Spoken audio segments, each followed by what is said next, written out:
So, what makes you a first-time buyer? I get a lot of questions about this, about what the advantages and disadvantages are, about why it's important to know what you're doing as a first-time buyer, about which type of loan to use, and about the programs available. So, let's dive in.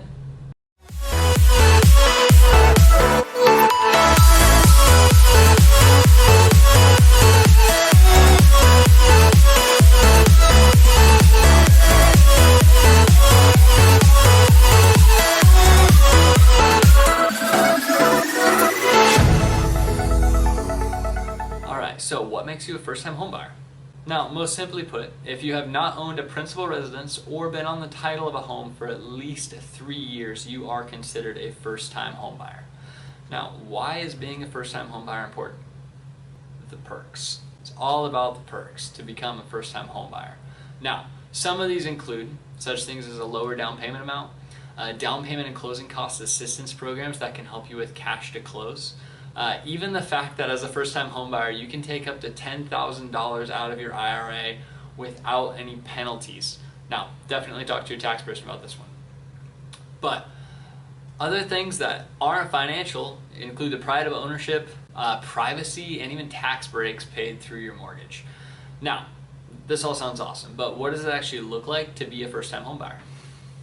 Oftentimes, first-time homebuyers have no idea how much they actually need to buy a home. Now, for example, we're going to jump into it. Let's use an FHA loan. Between the low interest rate, a down payment of only 3.5%, and the ability to finance your upfront mortgage insurance, it's no wonder FHA is such a popular loan among first-time homebuyers. Now, here's the example. Let's say I'm looking at buying a $450,000 house as a first-time homebuyer. I'm using an FHA loan, so my payment's only 3.5% down, so I have about $15,750. Now, you've never bought a home before.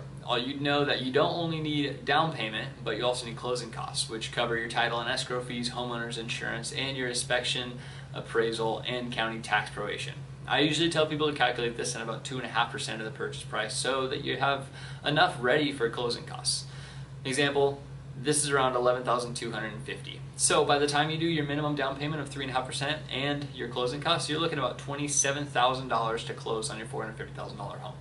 Now, what's great about being a first-time home buyer is that you have options like down payment assistance, called HFA, and closing cost assistance, also known as ZIP in California. And if you qualify for these, it helps you pay both closing costs and down payment by adding a second and a third mortgage. So instead of paying that $27,000 up front, you're actually able to pay quite a bit less without massively changing your monthly mortgage payment. That's it for today. If you like what you heard here, please consider following, and subscribing to my channel. I'll be posting stuff quite often about what the home loan process looks like. And if you have any questions, please go follow me on social media. Feel free to reach out at any time. I'd love to see what I can do for you. Thanks.